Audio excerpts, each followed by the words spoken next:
Text the nation. Text the nation. What if I don't want to? Text the nation. It doesn't matter. Text. The subject is all about public pretending, miming you do to cover up for some kind of behaviour which you're embarrassed about in public, right? Yeah. We've had some very good texts that have come in. This is one from Steve in Roehampton. He says, sometimes I pretend to be chewing gum when walking past a pretty girl on the street because I think it makes me look cooler. That's insane. It's tragic, says Steve. Why would you think that?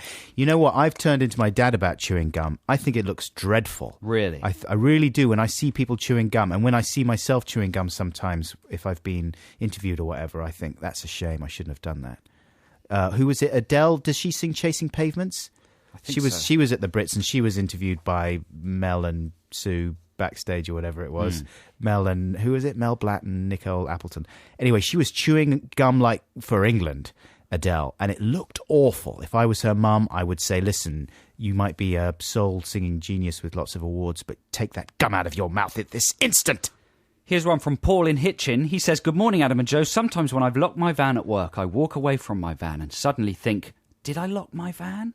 So I walk back to my van, unlock the van, and have a jolly good look inside to cover up my obsession with thinking, did I lock my van? Yeah. Then I lock it and walk away. Did I use the word van enough? Paul in Hitchin. Yeah, that's a pretty good one. Make it look deliberate. Like Yeah. if you're doing sort of insane behaviour, make it look like part of the plan. Do you think you'd be able to tell if you saw Paul doing that? Do you think if you'd think, he's not looking for anything in that van, he's just trying to cover up the fact that he I would forgot never whether be he able to locked tell. it? Do you spot But behaviour? I will now that we've done this feature. Right. I'll be able to spot a lot of this miming now. I mean, that's what mainly people are doing 90% of the time when they're in public anyway, is pretending in some way or another, I would think. You think? Yeah. Charades. But you never think of it. I mean, you wouldn't think to spot other people's pretending, would you? No. Well, no one's safe anymore. Here's one from John in Cheshire. He says, sometimes when I walk past scary-looking youths, etc., in the street at night, I'll avoid eye contact by pretending that I'm trying in vain to sort out the complex zips, Velcro and buttons on my jacket. It might make me look like an idiot, but it always seems to make me invisible to scary people. Yeah. That's just a good rule for living in the big city, isn't it? Uh-huh. Don't make eye contact. Pretend you're just involved in something, personal. Yeah. Sometimes a bit of opposite psychology is Otherwise, good. someone will step to you. They'll assume that you're fronting on them, and they'll Right. step to you. And their gats will come out. Absolutely, they'll black you with their cat. Nobody wants that. No one wants that. Sometimes if I'm passing scary youths, what I'll do is I will look as ridiculous and chirpy as I can. Right. Because I think, why would they want to pick a fight with a stupid, chirpy man? Yeah. You know what Hello! Hey! Morning! All right, lads. That kind of thing. Bang, dead. Here's one from Sarah Doherty. She says, I've pretended to stretch so I can check if the smell of BO is me. That's that a good makes one. sense? I'll do an exaggerated yawn, turn my head and sniff. I've also done a look over there, big point, and then check for BO. That's less subtle. But the stretching is a good one. That's a very good one. Ben in Norwich, and here's a pretty standard one, not in a bad way, in a good way. I elaborately pretend to take a phone call at a bus stop to avoid talking to a chatty tramp. My acting was terrible, says Ben. Hello? Hey! Yeah. No, busy. Right. How's that, for instance? That's very good. See, that's quite good. The laugh as well, yeah. What you mustn't do is fall into the movie trap where you're going, hey, oh, hello, Susan. Right. How are you?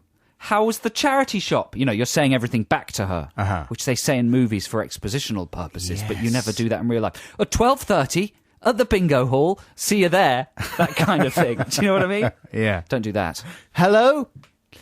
Yes, I'm Adam Buxton. Yes, the printer is repaired now. I'm no good. Thank you very much for your help. Thank you for your call.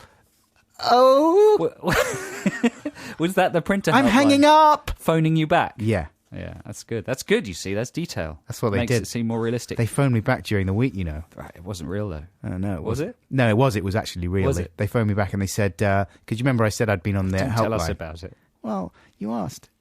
Well, you're I gonna said launch... I'm picking up a story Go on, from do it, last do it, week. do it. I know it's right in the middle of Textination, but Here's one from Daisy. you're just ignoring me now. Carry on then. She says, I'm superstitious, so when I see a lone magpie, I always salute it. Yeah, my wife does that. Really? Yeah, good morning, Never Mr. heard of Magpie. that before. But I don't want to look like a nutter, so when other people are around, I disguise it as scratching my forehead. Yes, quite right. And here's one from Tim.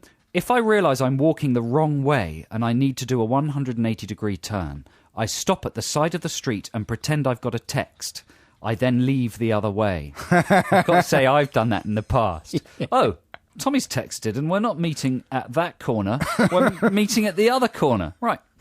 And what's the logic, do you think? You think that if people saw you just... Yeah, they'll go, he doesn't know where he's going! Oi, Darren, look at that bloke. He's got no clue where he's It going. reveals a profound sense of public paranoia. And then Darren says, no, wait. Self-consciousness. No, Steve, wait. He's got a call. He's texting. Oh, right. So I didn't realise, mate. Didn't realise you were texting. I thought you didn't realise where you were going. Exactly.